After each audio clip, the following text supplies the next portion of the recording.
Okay, welcome everybody to another Wednesday night care group, Dharma talk and meditation. It's really wonderful to see all of you here.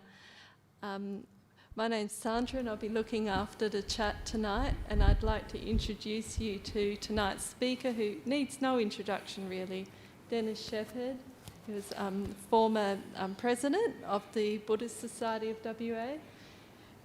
And Dennis, just remind me of your topic for a moment. Thank you. It's creation and letting go. Welcome everybody to another Wednesday night care group, creation and letting go. So I'm going to be looking after the chat, and what I'd love you to do is, it's great, the online community that forms around these talks, because I know during this time when everyone's wearing masks, people are a bit reluctant to come and meet. So in the chat, if you could put a Q and then write your question, and I'll pick them all up and I'll feed them through to Dennis, and we'll do our best to answer them. But without further ado, I'll hand you to Dennis and enjoy tonight's Dharma talk and meditation. Thank you, Sandra, and thank you, Delusa, who's doing the audio tonight. Thank you very much. Welcome everybody along tonight, and welcome everybody that's looking in online as well. So tonight I was going to try and talk a little bit around creation and letting go, just the difference between, well, there's a great big difference between those two things, but I wanted to just sort of tie it together with the way that that stillness works in the mind, and indeed where both of those concepts really come from, in the way that they come out of the stillness of mind, and really always they are there to give us a choice as well. I think for those that are familiar with some of the talks that I've done in the past here, I do like to talk about the stillness of mind a lot, and really even sort of keep pointing to that in the meditation, so that when we do the meditation we'll probably go down that path again there, where we can look mindfully just at what's happening in our mind, so that we can perhaps try just to pick up what it feels like to have that stillness there in your mind. Because from my point of view especially, it's really so important really to know what that is, to know that the way that stillness is there in the mind and the way that it resonates. Really, I could say it even really the way it iterates. It's actually, in a way, the mind itself, beginning and ending. It's actually really just the concept of the second and the third noble truth. The second noble truth is really that dukkha, the conditions, if you like, conditions of life, conditions of consciousness that they begin, or you could say the phenomena that create the conditions of consciousness, they begin, is the second noble truth, and then the third noble truth is really watching conditions finish.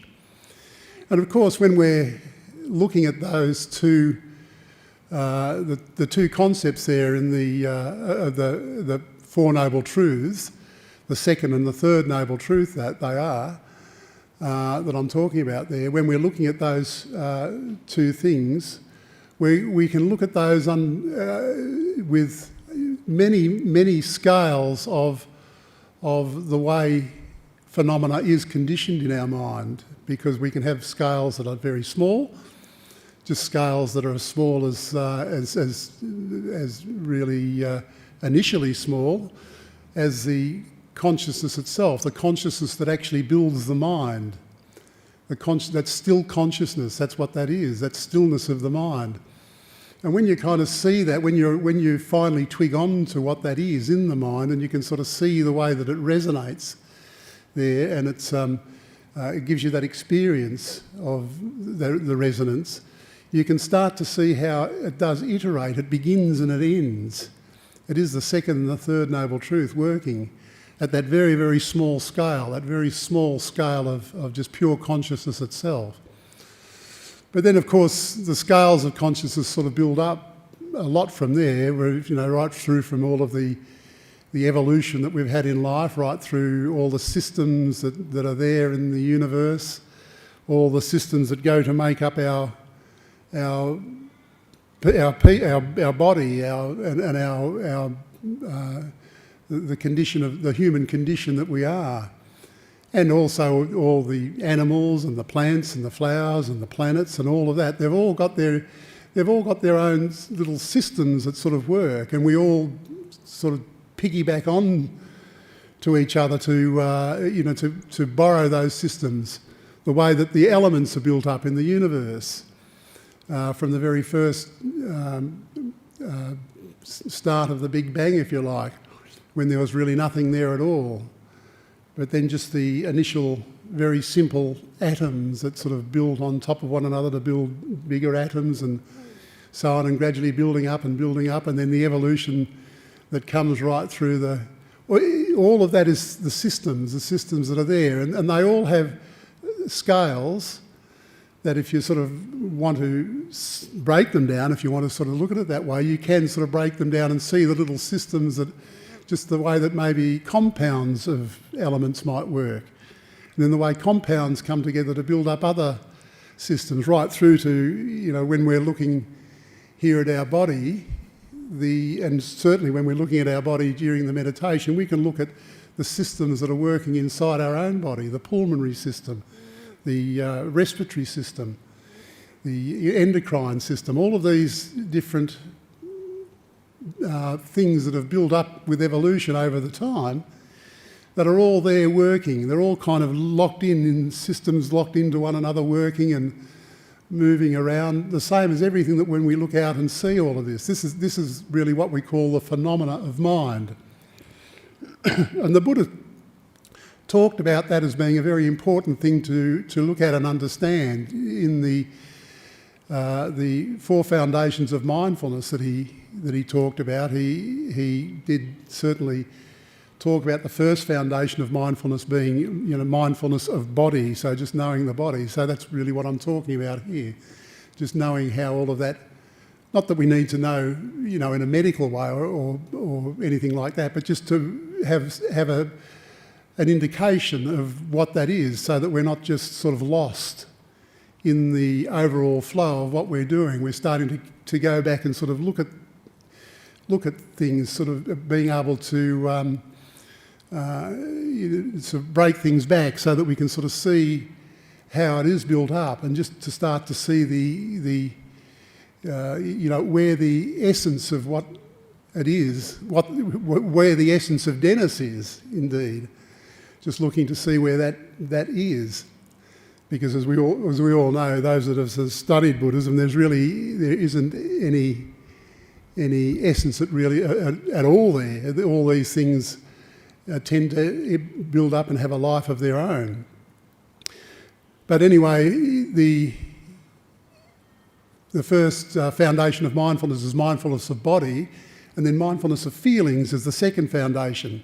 And this is what the Buddha was very, very keen to tell us, that to know how to feel into the body, to feel what's going on, to feel the movement in the body, to feel, not just take it for granted that this is my leg, because there's lots of things in my leg here that work to make this leg a leg. Lots of systems in place, and we can start to just get a feel for that, get a feel for the way that what that feels like. And then the third foundation and of course we do that with all the elements of the body, and really as much as we can feel into anything at all, any of the phenomena that is built into our minds. And then looking the next foundation further, the third foundation of all of mindfulness is the mindfulness of mind. So the Buddha talked to us about that, looking at the mind itself, and that's really what I started off talking about here. We're looking here at the stillness of the mind. So, and it's interesting just the way the Buddha encourages us to look for all this inside our body. You know, he always said that himself. He found everything that he talked about, everything that he'd ever known, he saw in his fathom-long length of body. He never ever really looked externally for the answers to any of these things. He found them all inside the body.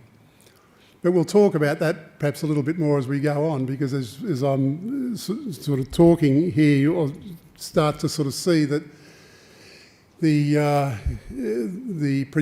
projection of this external world that we've got, that we sort of see and we believe in so faithfully, this is really again what we're looking at here. When we start to look inside the body, we're starting to just see what's real, what you know, how all this comes together. What is it? What's holding it together? Is there any essence to it at all? And then the fourth foundation of mindfulness is, of course, mindfulness of phenomena of mind. So this is just the makeup of the mind. So the third foundation is really looking at the mind itself, the structure of it, the matrix of it, if you like, the matrix of the mind. And the fourth foundation is looking at the phenomena, that just the things that make up our mind, the conditions that come into our mind to you know, to allow us to live our day-to-day lives in the way that we do. So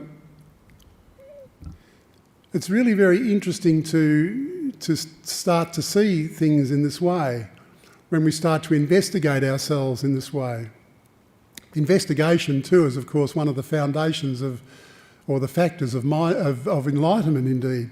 Investigation is the second factor of enlightenment. And investigating in this way is sort of very important. So the process of meditation usually works in that way, where we make ourselves very still, very peaceful, very tranquil. And then when that tranquility and that focus is there, and that sort of will build up for us, or will build up inside us, a very strong foundation of mindfulness, a very strong foundation of concentration, as we're focusing more and more into the present moment, sort of understanding what this present moment is. Because what we start to see when we do that is just how powerful and how important it is to understand just this present moment without us getting sort of caught up into the past, or caught up with the past, or caught up into what's maybe going to happen into the future. Because all of those things we start to see with this meditation that we practice to do, and the strength that we start to build with our meditation, we can start to see that when our mind starts running off into the future, or gets involved with the things that have happened in the past, especially if they're things that are causing us trouble and trauma, we start to see that that's maybe not so wise. And really where a lot of the trouble with our relationship with this earth comes from, where the troubles come from, just being involved in the past and speculating into the future. So the meditation process itself, as we build up this power, this concentration and this mindfulness into the present moment, we're starting to be able to see just the right way to focus our minds, to see where to look, and understand these things that I'm talking about here, that the Buddha was talking about, just knowing where to investigate, and to, in the first instance, to really get to understand and know about what this present moment is. Because when we do know what this present moment is, we then know when we're kind of lost, when we're kind of, moving into the past to play around with all of that, or moving to speculate into the future. And all that is fine, and that's really where I wanted to go with this talk tonight, because what I'm talking about there is really the creative side of what this still consciousness of mind can provide for us. And we can create beautiful, even this sort of hall, this centre, the conditions that we have here in Australia, a lot of them are very, and in other parts of the world, all these beautiful things that have been built over the time. There's creations that we can make that are really quite wonderful things. And, we can be very involved in all of this creative stuff that the mind can focus on. All the the fabulous excitement that we might get from different forms of architecture, or just even looking at the way that nature is, the creations that nature has just spontaneously brought about through evolution, with all of the animals and the landforms and all of that. All of that stuff is the phenomena that's in our mind. We are able to see that as the fourth foundation of mindfulness. But what I'm pointing to here really, though, is to come back to this third foundation of mindfulness, where we can just notice the mind itself, the way the mind is iterating in this present moment. Because when we can sort of see the present moment, the mind in the present moment in that way, we can then use it as a datum, if you like, and when we can reflect from that datum of the present moment, we can then see when our mind is sort of going out and moving around, and we can make sort of positive and proper choices for ourselves, just so that we can decide then if we really do want to get involved in any particular thing that we might be wanting to think about, or if we don't really want to get involved with it. So this creative side of the mind is just so wonderful. I mean, even these days I look at, I'm not really quite sure why we do this, but even today we're kind of looking at going to Mars. There's all these people that are working to make plans to go to Mars, and I'm sure that we can do that. I mean, I think that with the mind we can create really anything at all that we like, anything that we want to dream about, we can create, and we can make it happen. So these creations are really wonderful to look at, but I guess what the Buddha was talking about with that, if I come back to the first noble truth, because in the way that things are created, that's the second noble truth, but just coming back to the first noble truth, he talked about all of that as dukkha. He's talking about everything that's out there in this external world as really not satisfactory. Now, when he sort of says that, and he always made the caveat when he's kind of making statements like this to make sure that we understand what he's talking about and whether it's true or not, whether when he makes a statement to say that everything is dukkha and unsatisfactory that is there in the created world, in the conditioned world, we need to look at that ourselves and understand what he's meaning by that, what exactly it is. Is that true or not true? But anyway, that's certainly how he started off the Four Noble Truths, the truth of suffering, the truth of dukkha, and then the second truth that these conditions arise, they have a beginning. Then the third truth, that these conditions have a finishing time, an end. And then the fourth noble truth, of course, is the eightfold path, the path of practice to sort of see and understand all of this. And the Buddha made lists after lists. He had a very structured mind and made lots of lists of things to help us get into this practice and sort of work out and to be able to sort of see what he saw, to see deep into the heart of the mind. But anyway, just coming back to this third foundation of mindfulness, just mindfulness of mind itself. We'll look at that when we do the meditation here tonight, just to sort of start to see that when you do move more into the present moment, when you are kind of focusing deeply into the present moment, you start to see the place where a lot of this drops away, all of these creations, these conditions of creation, they kind of fall away. And there's just stillness that comes. There is a stillness, a spaciousness, an emptiness that's there that we can see. And it's from a meditator's point of view, it's a very, very beautiful thing to be with. When you start to practice in this way and you're able to sort of just get your energy right and to get the to work with the hindrances so that you can develop a real contentment with the meditation we're doing.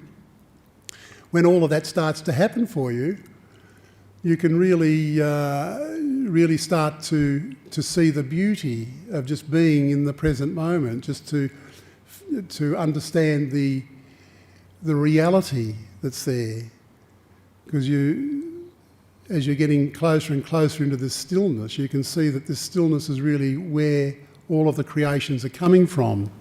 They're all being built on this stillness of consciousness, on the consciousness that's still. So that the consciousness that's still is there, and then you start to see the way that it moves, the way that consciousness moves. And when it moves to aggregate itself. And that's another one of the Buddha's lists is the 5 aggregations, where start off with still consciousness as number 5, the 5th aggregation, and then moving back, you start to be able to see how that consciousness moves, and you can start to see that in your mind. It's there in your mind. Just the way that a lot of these primordial rhythms, it's just the rhythm of the resonance of stillness is really something that's always been there. It's never not there. It's always there for us to see in our mind. If we kind of focus well enough into the present moment, we can really be with it and see this stillness. And then to see that stillness move. And once the stillness moves, it's very different than what it is when it's still. You start to, you just know that it starts to be different. And then the 3rd aggregation after that the Buddha talked about is perception.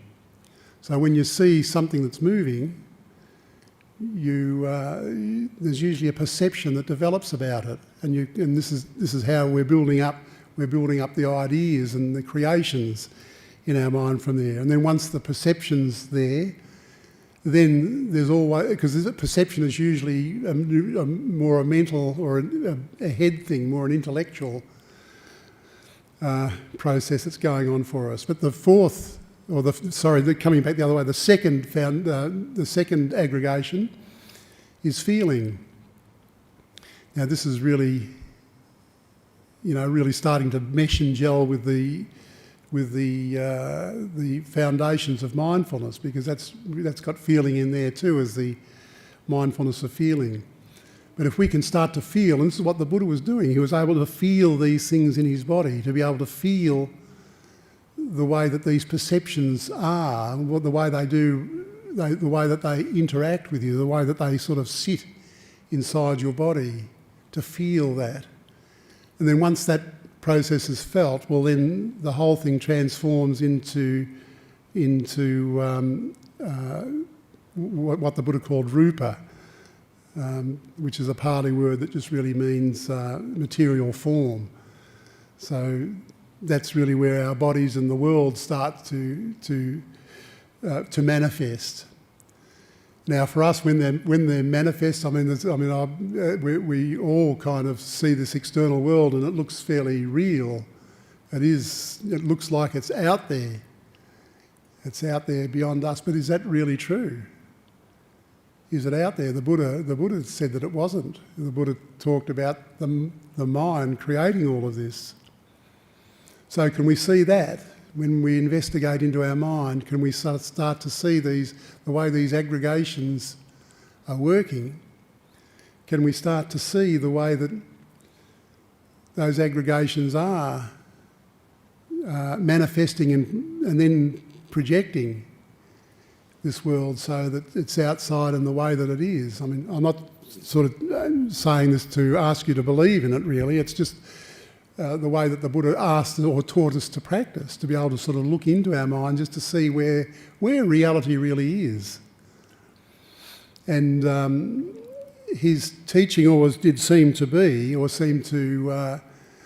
encourage us all to stay inside our bodies and to go inside the mind through the body and then investigate the mind itself. Just to look at the way that all of this dukkha is aggregated, and the way that it begins and ends at the different scales that it's all built up in. Because we have scales of aggregation that, as I say, start from these very, very small iterations of consciousness itself that just begins and ends to build up a mind, to build a matrix for mind and its phenomena to live in. But yet the aggregation can get so large that it can get up to the size of a universe. And most of us have really got no concept of what that might feel like, because it's just so big and out of scale that it's just really hard to even sort of to appreciate what that means. But physicists tell us that this universe has been going on now for about 14 billion years. So that's a lot of creation that's there. But you don't necessarily have to get sort of caught up into all of that stuff that's more rarefied like that. We can sort of come back and just look at the normal things. And what we will do in the meditation here is just look at a normal cycle like the breath. Just watching the breath as it begins and ends, coming in and going out. And then we can sort of see how that system is working inside our body. And how really when we're getting to all this, what I'd really love to get to this, and hopefully we can sort of look at this in the meditation too, is that I just love to see the way that even the way that the systems in our body are working, but they're working in harmony with all of the cycles that are going on in the universe itself. You know, we're working with the moon. We're working with the sun. We need the sun. The sun is our life force, in a way. But the way the moon moves around the earth and moves our bodies, it tidally moves inside and out. All the blood vessels and our procreation even is really very dependent on the moon's cycles. All of these sorts of systems that are interlocked from the very largest of scales right through to the very smallest of scales. So just the beginning at the consciousness itself, the way the consciousness begins and ends, and then moves up to build up. They're like you know, kind of when I think about these, I will sort of see them as like little wheels inside wheels, or boxes inside boxes. These iterations that sort of build the complexity of everything that we're involved in. But all of this does get so complex and so big and unwieldy in our mind, but then we can come back into the present moment and start to just focus our mind into the present moment and start just to be with the reality of what's there in the present moment. Just as we get back into the stillness, the still consciousness of mind, and just starting to understand that, and then learning and investigating the way that all of these things work and come together. And again, I'm not sort of saying this in a way that we need to sort of do this scientifically or anything like that. It's really just a matter of just starting to see, or in my instance, just to see where is the essence of Dennis? Can I find it inside myself? And for you, this is when I'm kind of working in here and I'm working with Dennis and the universe out here, I'm sort of seeing all you're all in my mind. But for you, looking back on me, I am in your mind, and everyone else in this room is in your mind. So this becomes your own personal journey. Your personal journey in the way to understand how to make your mind peaceful, how to make your world peaceful, just in the same way that the Buddha made his world peaceful. So starting to see things more from that way, rather than just getting lost all of the time into the external world, or lost into our everyday doings that we do without even sort of thinking about these sorts of things.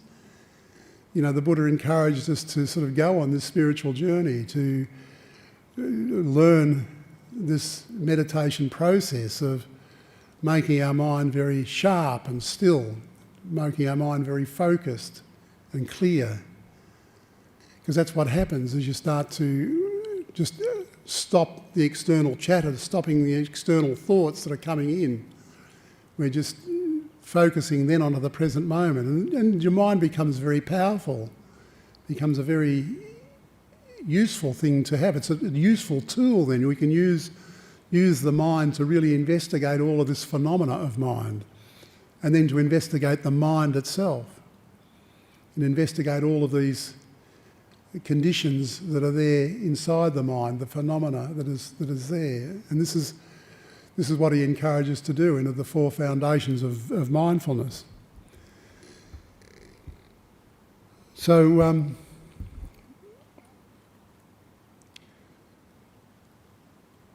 I might just leave my comments at that and sort of move into a meditation, because I am always keen to sort of try and... I like to guide me. I hope you don't mind me doing this too much.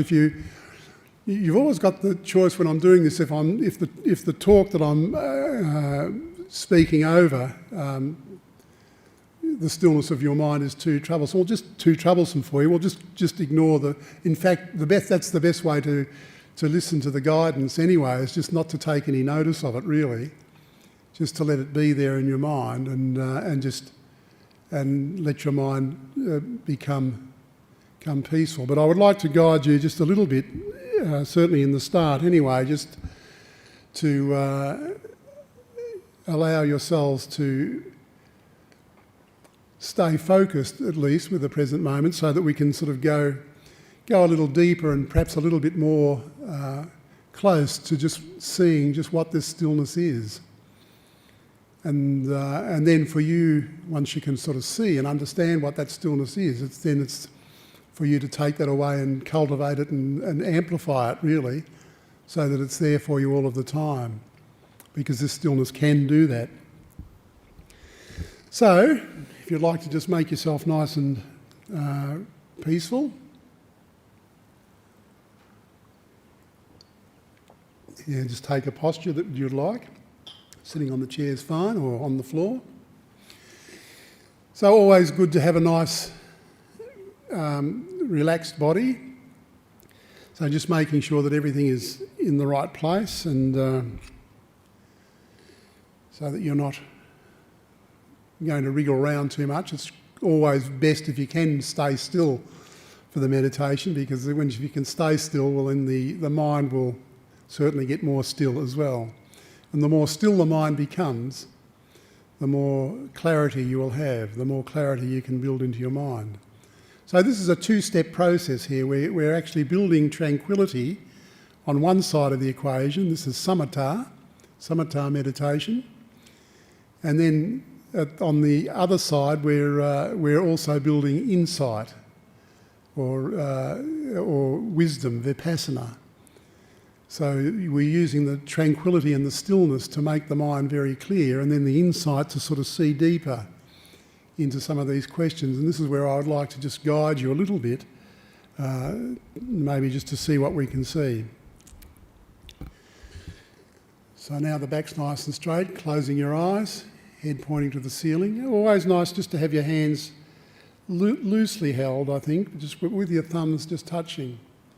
Is always good, because it's nice just to, if you can, just to feel the energy at the end of your fingers, just the nerve endings that are there. There's quite a lot of nerve endings in your fingers, and they're usually always, you're always able to feel it usually. So closing your mouth, breathing through your nose, letting the tongue come up against the palate, and just breathing normally, and just allowing yourself to settle. Settling into the seated position, and if you need to adjust things, just do that now.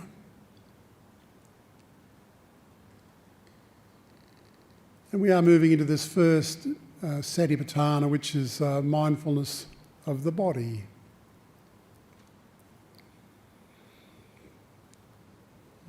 So you might like to just start at your toes, just feeling your toes. Just give you a little time. See if you can feel each toe, your big toe, the second toe, the third toe, the fourth toe, and the little piggy toe. Just see if you can put your attention and feel each toe. Easy usually to feel these things if you're in contact with the floor or some fabric. But then just allowing your attention to move over the arch of your foot, maybe through the ball of your foot over the arch into your heel. Just feeling your heel. Then moving up through the ankle, the articulated ankle. That's connected to your lower leg. And then you're moving up through the calves and the shins.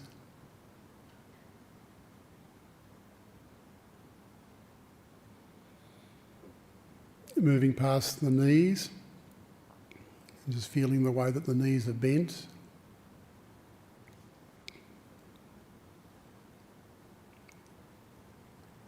Just allowing yourself to be comfortable. And again, if you need to move, just move very mindfully, peacefully.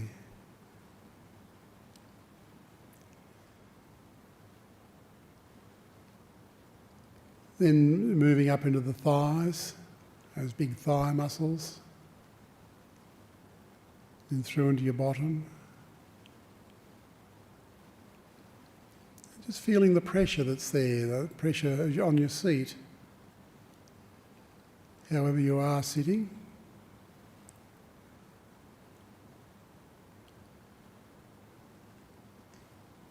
Then moving up into the tummy, the lower back.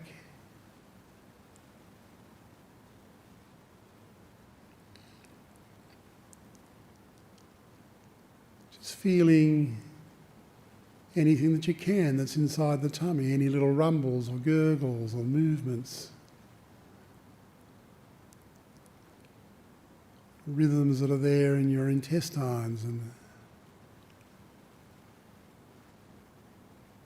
as they're working and pushing nutrients around.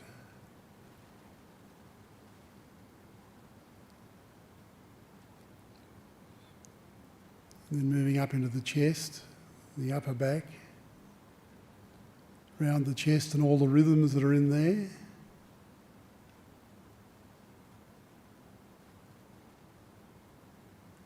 The way your heart is.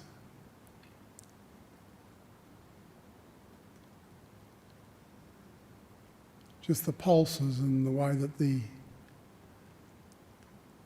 blood is being circulated.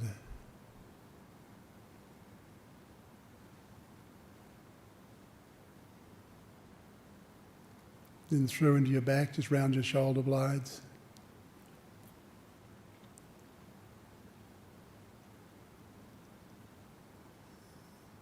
And then down through your shoulders and your arms, bent at the elbows. Feeling into your forearms and then your wrists and your hands and your fingers.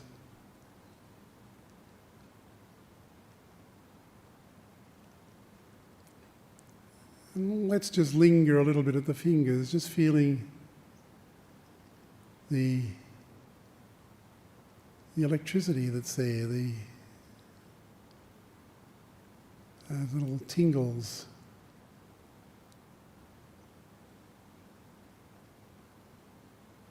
Not holding your hands too tight, but just feeling the way that it does tingle.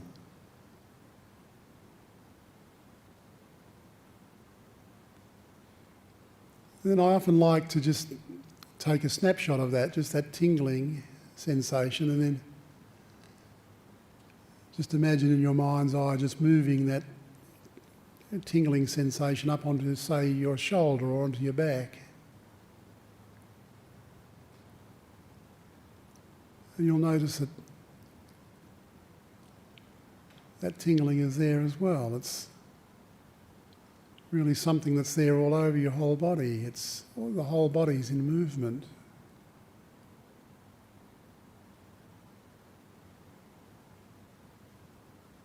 It's quite beautiful actually, just sitting restfully with that tingling. Because you can be assured that if you can sense that, if you can feel that your body is relaxing.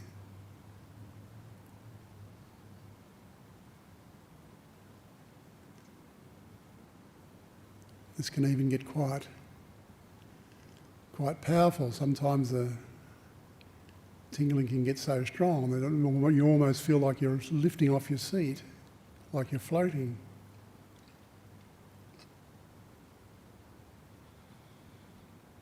Quite a lovely experience. This is important too, that when you do get moments of enjoyment like that, to really enjoy it, luxuriate in it, bring it on.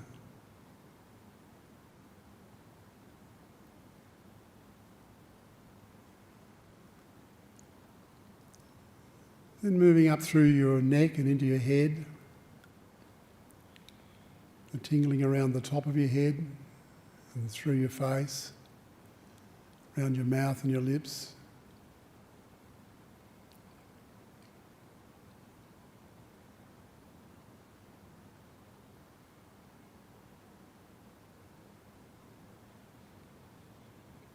And then just sitting with the body, really enjoying the way that it feels.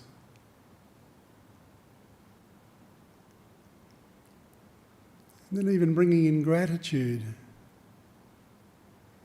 Just gratitude that all this has been working, like for me it's been working now for 73 years, this body. I often like to reflect on that, just how grateful I am for the service that it's done.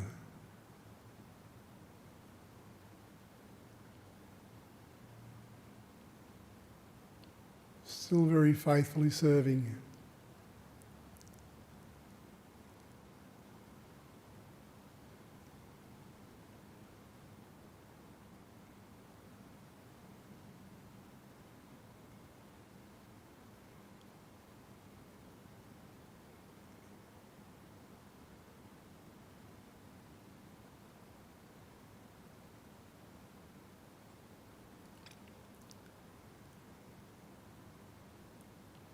So then when you're ready, you can just come onto your breath. You'll probably just be noticing it now anyway, just the breath, very gentle, very still, flowing in and flowing out, very naturally, not forced or controlled.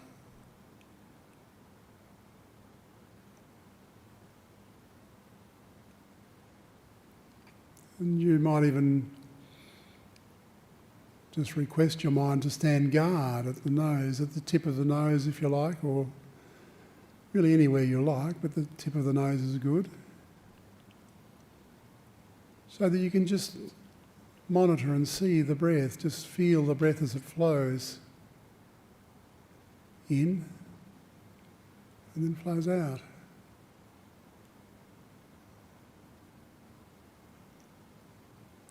Again, just as the beginning of a breath, it flows right in and then reconditioning to flow out. Just the ending of the breath.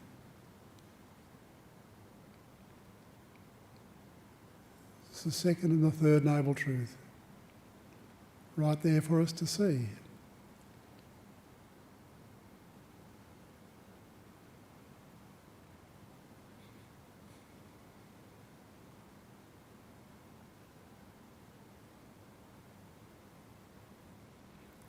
And again, with the breath, it's always really very nice to bring up some gratitude for the breath. something that's there all of the time, but it's bringing life, giving energy into our body, bringing us life.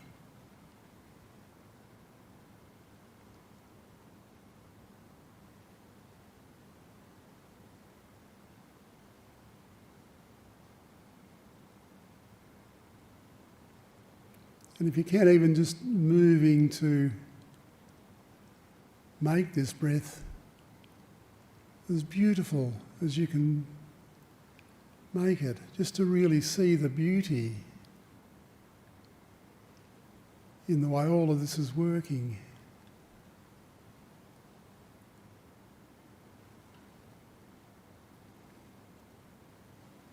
The beautiful breath. It's not just ordinary, it's extraordinary.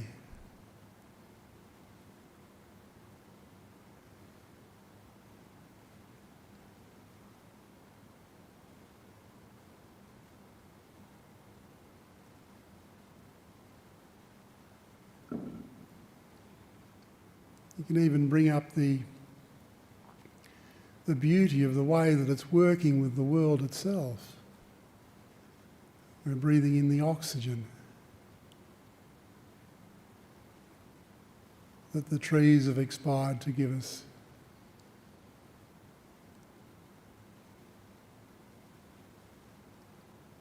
We're eating up all of the earth's food, protein. We are part of this earth. We're grounded into the earth.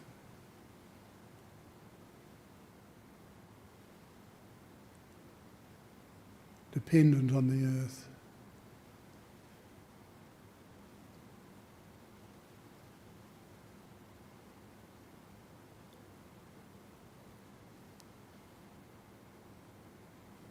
And then as your beautiful breath is flowing in and flowing out, you can even sort of contemplate further, just to realise that we're also in relationship with the sun and the moon.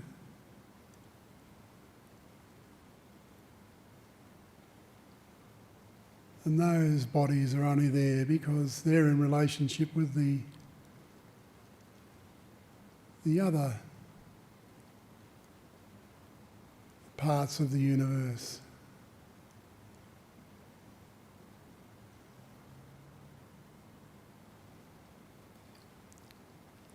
And it doesn't take very long to start to see that really the whole universe is there with you, breathing into this, with this beautiful breath.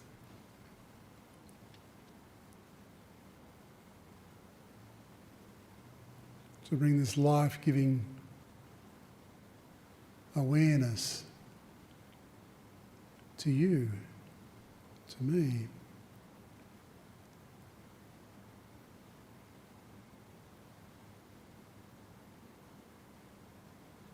This extraordinary mystery that's right there in the present moment. The whole universe is there. And it can't be any other way.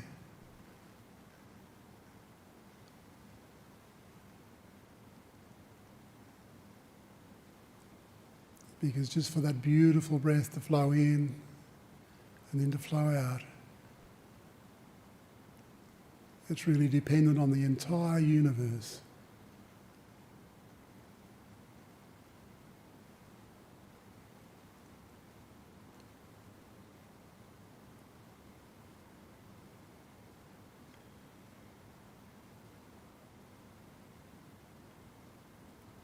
The consciousness of it all is living there right with you. You can see it. Know it.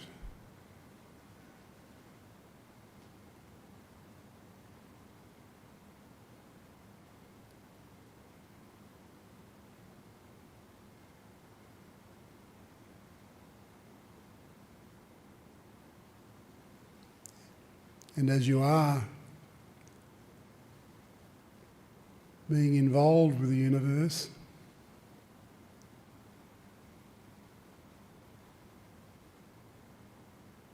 and being involved with your breath,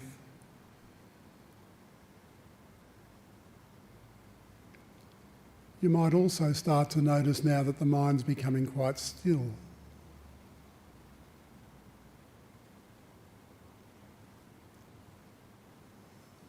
Certainly the sound of my voice, but as I've mentioned, you don't need to take any notice of that at all.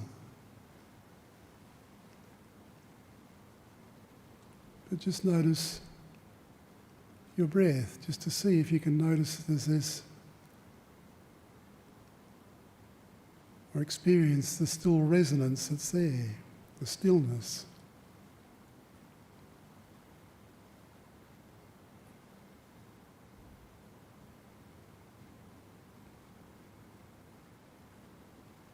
Resounding, iterating.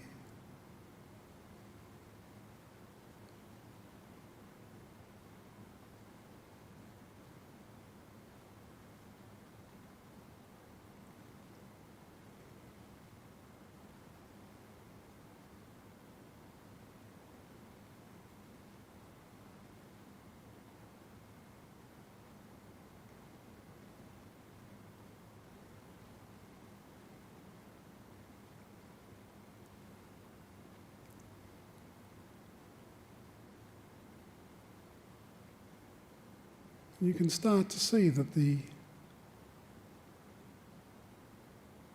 breath is beginning out of the stillness,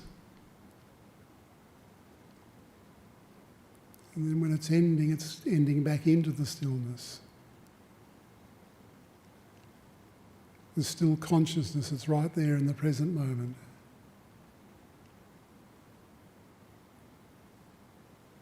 It's not in the past. It's not in the future. It's right there, resounding in the present moment.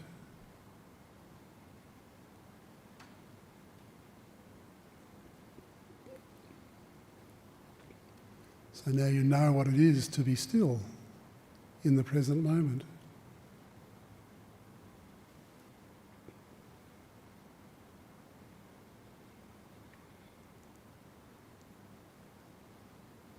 And with that stillness, you can start to see too that the hindrances that come to disturb your meditation are dissipating. There is no desires right there now. Your mind is quite still. It's not trying to grab onto anything, hold onto anything, not trying to get anything.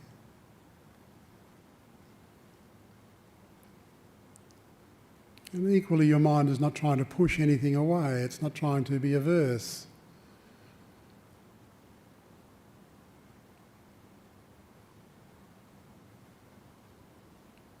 It's actually quite content. And you can know what that feels like, just to know that the mind is content.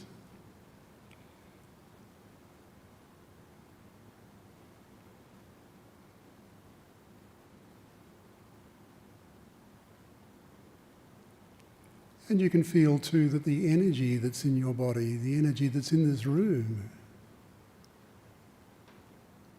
is in fact quite balanced. We're not restless, we're not sort of moving around trying to get somewhere else or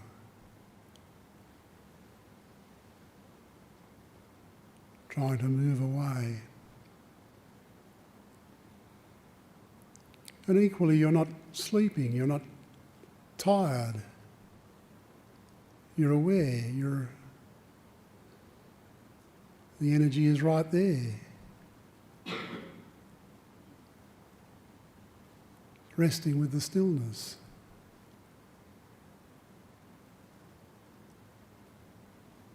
And contributing into the contentment.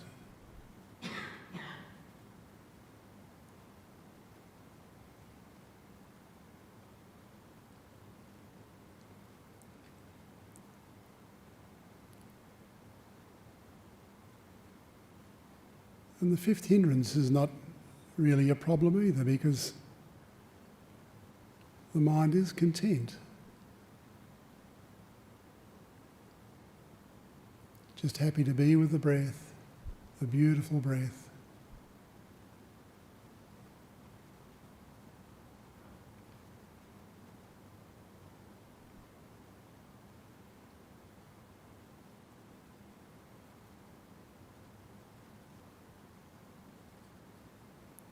And the breath is just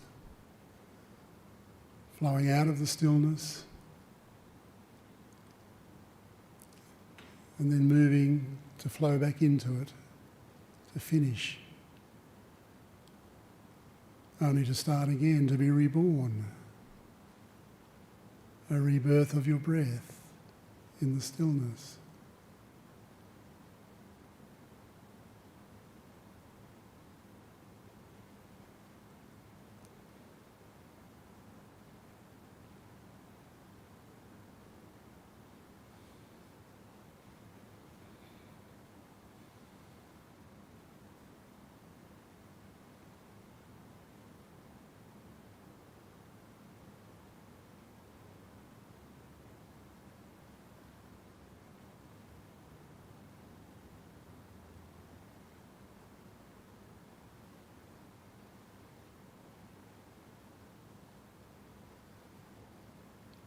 And just allowing that stillness to be.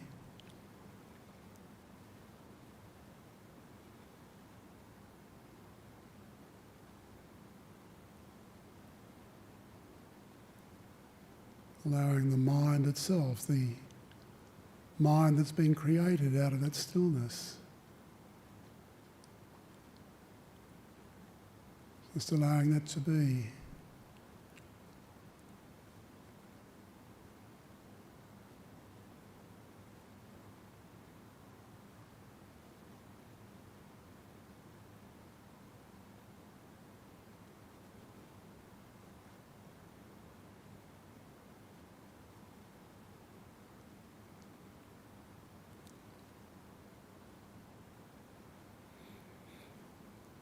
What we're doing here now is that we're starting to let go. We're noticing that the focus on the present moment and the stillness of mind, it naturally allows you just to leave things be, just to let go. For this meditation time.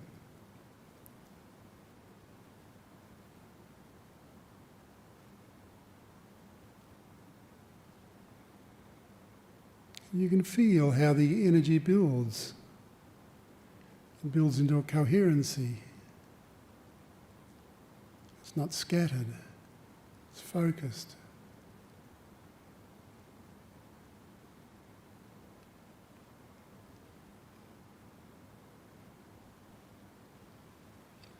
And you can know that the deeper that this meditation goes, and the more focused it becomes, the more powerful your mindfulness will be.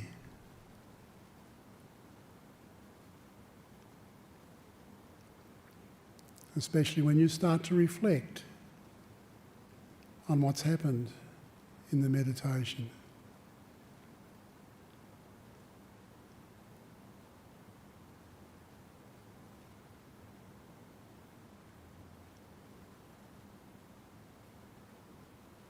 You're able to relax and let go and see.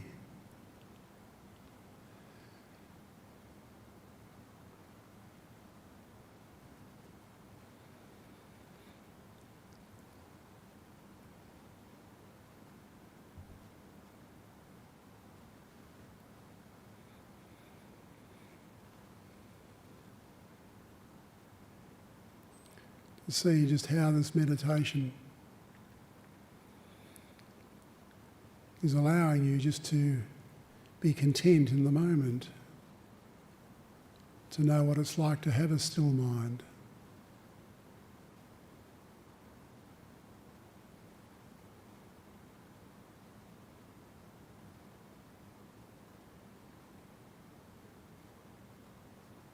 to reflect and know too that you can start to build and amplify this stillness in your everyday life.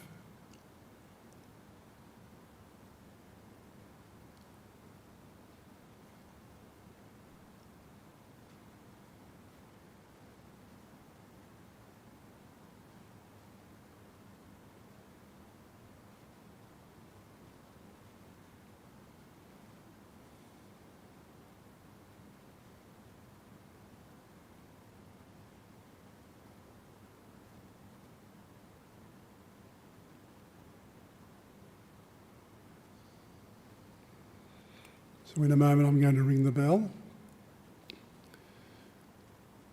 And during the 3 rings that I'll do, you can just reflect on what's happened for you, what your mind feels like,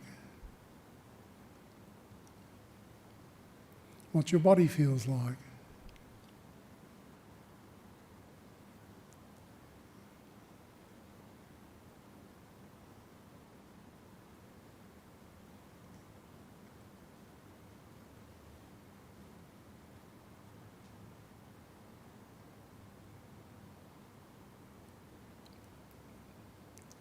You can reflect just to see if you did get a sense of what mind is, the mind, the way that it resounds, the way that its still consciousness iterates.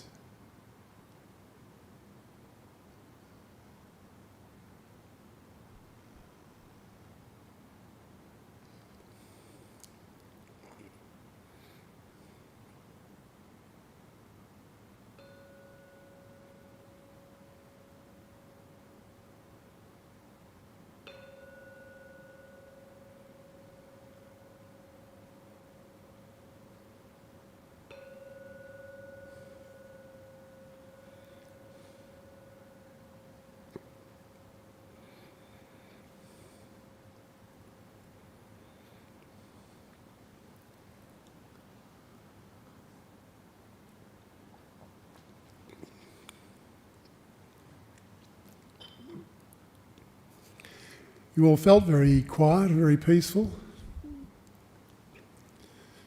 I hope that was a nice experience for you.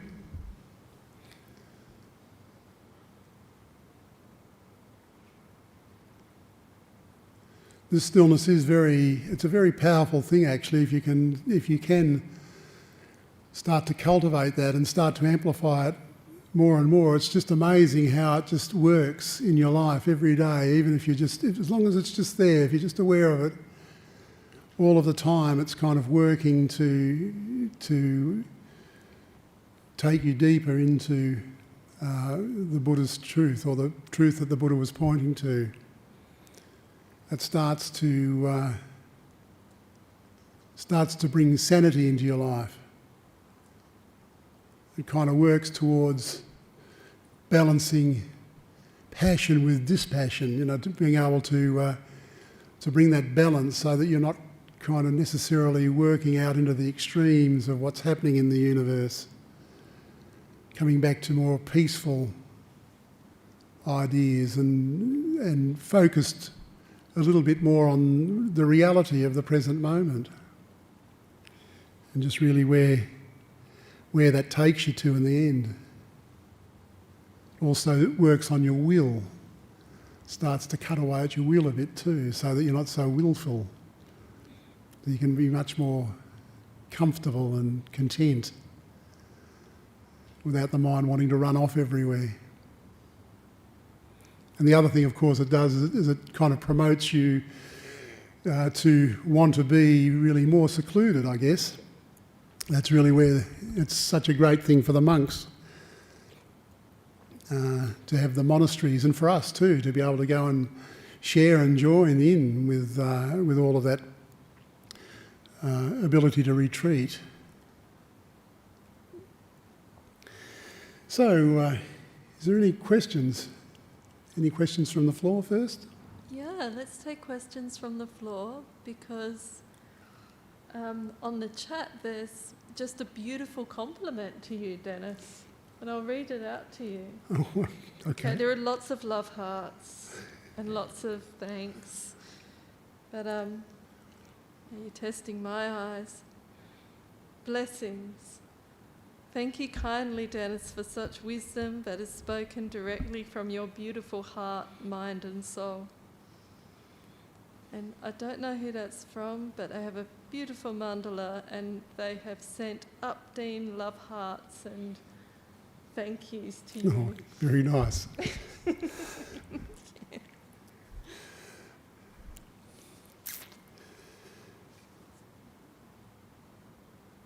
Has anybody got any questions that you'd like answered?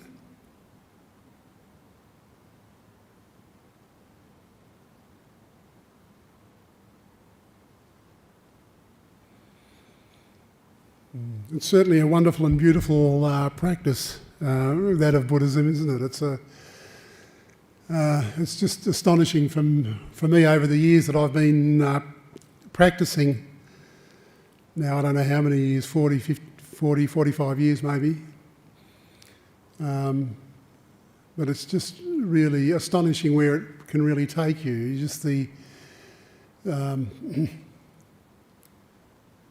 way that the meditation works inside you. It's really quite wonderful to see. And sometimes this ability too to be able to use that mindfulness that's built up during the practice as that's a very, very good thing to reflect with after the meditation practice, because usually the meditation practice you're trying not to think, you're trying to move away from random thoughts like things like that, to build up this power that's there in the mind. But the ability to reflect on all of that is always there, especially in the mindfulness that comes especially straight after a meditation, especially if it's a deep meditation. You can use that very, very well and very skillfully to gain a lot of insight. So you're all very welcome to come and join us for a cup of tea. I know that Ron has once again brought along a lovely setting tonight with food and a cup of tea and a drink for you. But before you do, yeah? Dennis, the chat has fired up with questions. Oh, okay. Okay. Now this question is from Kim. What you talked about reminded me of what Ajahn Nisarano said about how perception depends on the mind state of the observer. Is that what you're driving at? Well, yes, I think it is. Perception is really it's a very individual thing, actually, because it's when you're looking at these aggregates that I was talking about in there, and perception is the third aggregate.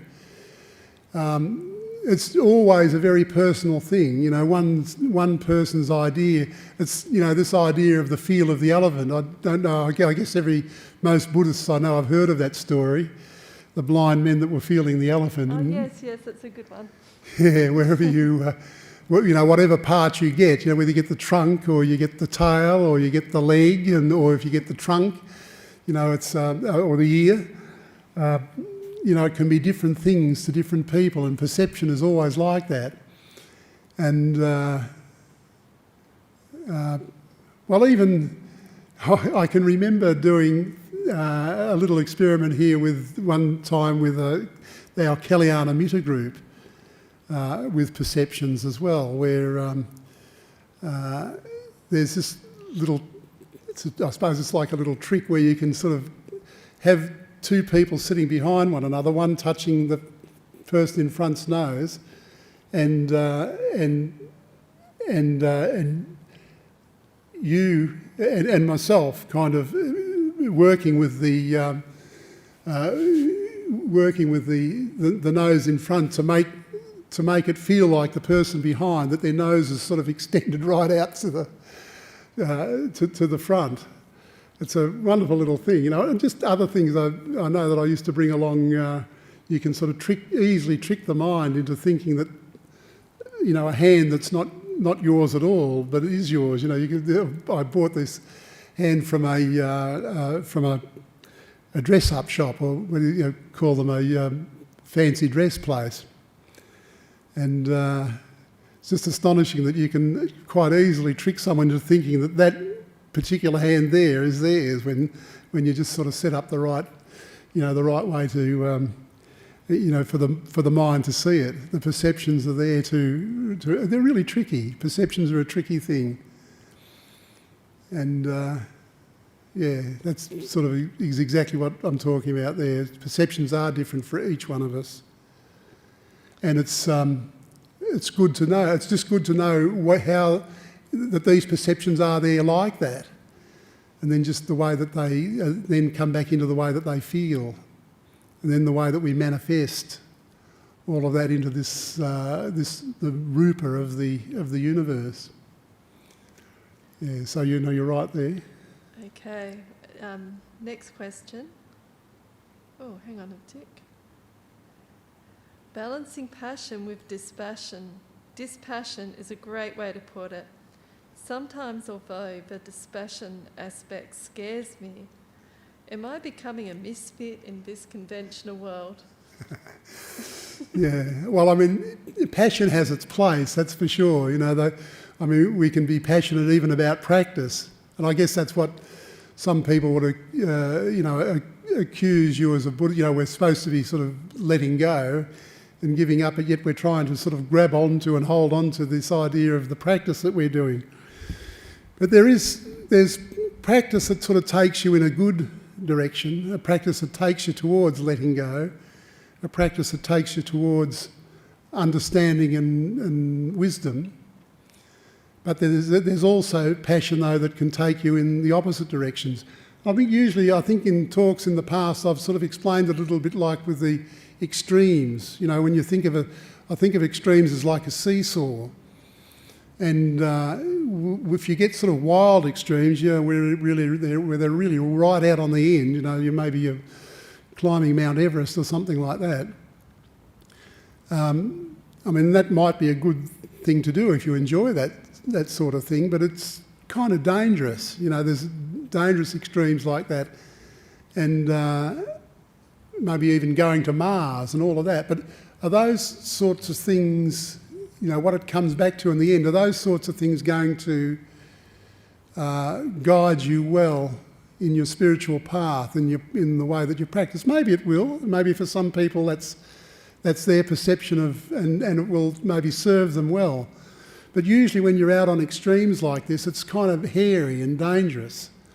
But when you come back to as we were doing in the meditation night, you come back to the fulcrum point of the seesaw, where it's not moving, where it's still, and where it actually becomes absolutely still, right at the heart of the present moment. There's a power there that's actually much more focused and much more usable than these extremes that really get right out at the end of the seesaw. So, but anyway, that's for every one of us to look at and work out for ourselves, because it sort of does fit in with the question before with the perceptions. We all have our idea of what we need to do, and I certainly wouldn't want to discourage anyone from wanting to do something that's out there. After all, that's in many ways the way that the world has kind of got to where it is. Whether that's a good thing or a bad thing, that's again for each of us to make our own judgments on. Because, in the end, it is up to each and every one of us to make our own universe, our own world peaceful. Ajahn Brahm can't do it for you. The Buddha can't really even do it for you. He can point the way, and that's what he's doing in these teachings. But in the end, though, it's down to each one of us for ourselves. Okay, last question. So online audience, this last question, we take compliments and questions. So compliment, thank you so much. I really saw how wonderful the 4 foundations are and how they really, really work. Now, next question. This is a tricky one. So when you love, sometimes it's difficult to let go and make people understand not to cling too much. as a result we have frustration, fear and stress. How do you let go without hurting? And what Franz is saying is, I'm talking about when words are not useful anymore because they're just going round and round.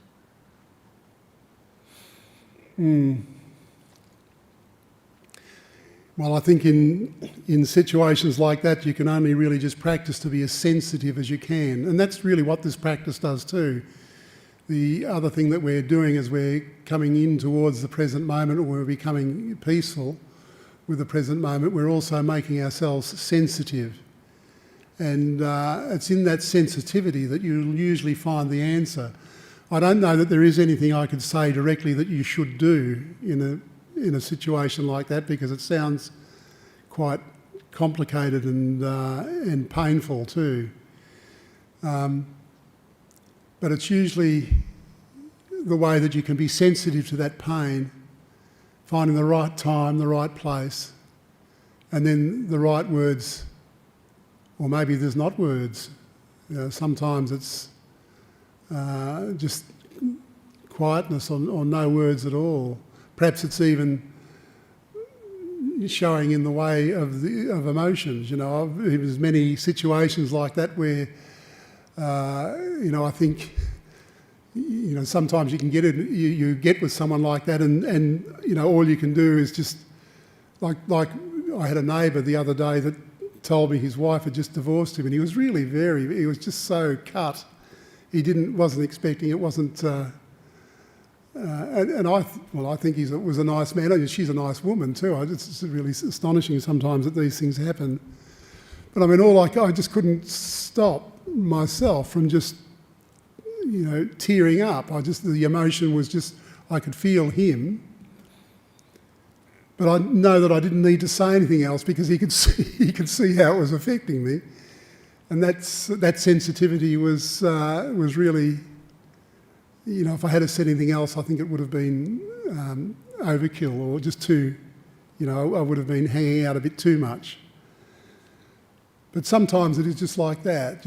You've just got to be sensitive and just do what you think is right in the time and the place. And the very last question, and I've thanked everyone for a wonderful session. Can going back to certain environments or physical places trigger certain feelings and perceptions to arise? I think they definitely can. Sorry, I think they definitely can. Going back to certain places, they trigger feelings and perceptions. Yeah, well, I think that's very true. And the other thing that's interesting, just for me, when I hear things like that too, oftentimes this is because as part of my other life, I do hypnosis and I do past life regressions. And very often that kind of thing is just right there. It's somebody kind of knows a place. There was I had another hypnotist actually we were at a supervisory session not so long ago, and he was talking about this place that he'd been to, and he kind of just knew that he'd been there before and was able to just, I want to go to this other place, he was saying, but it happened to be closed down. But he kind of knew that it was all there. It was just, he knew all about it. And it was very obvious, of course, that he's sort of been there before, but in a past life. So these sorts of things do happen, they do trigger things. All of the whole of the five senses have got that ability to do that. Smells too can trigger things like that as well. That's very true. Okay, we'll leave it there. One person's asked if Buddhist monks can marry. Well, no. I don't know the exact details of the 17th Karmapa, but the Theravada monks... No, Theravada monks... Don't marry. I think, the Theravada monks aren't allowed to marry. They can have been married, of course, but they've not... they've got to get... And I think a Theravada monk, if they're in a marriage, oftentimes men and women later in life will retreat from each other into monasteries, You know, I've seen that happen here too. But anyone that wants to join it, one of the first things that the ordaining abbot will ask will be that, have you got permission from your wife or your husband to do this? Because you've got to be free. You've got to be free to be a monk. I don't think it would necessarily need to be a divorce or anything like that, but just you know, the freedom to do it, because yeah, well, that's just how it is in Theravadan anyway. I think some of the other traditions, some Zen traditions allow marriages, I think, and other, maybe a couple of the other traditions too, but certainly not Theravadan. Okay. Well, look, I really will leave the questions now because it's 8:20. So thank you, everyone, for coming along. Thank you so much, Dennis, for another wonderful talk and a really beautiful meditation. And as Dennis was saying, Ron, who must have disappeared to the kitchen, will have his usual spread there, and we'd like to invite you all for tea and chats, even with our masks. And I'd like to say thank you to our friend in the AV room for organising the streaming tonight. Delusa? Thank you, Delusa. Yes, I understand you might have a long journey to get here, so I really appreciate it. And we'll, yep, thumbs up. We'll see you all again next Wednesday. Oh, and we'll pay respects to the Buddha Dharma Sangha. Thank you.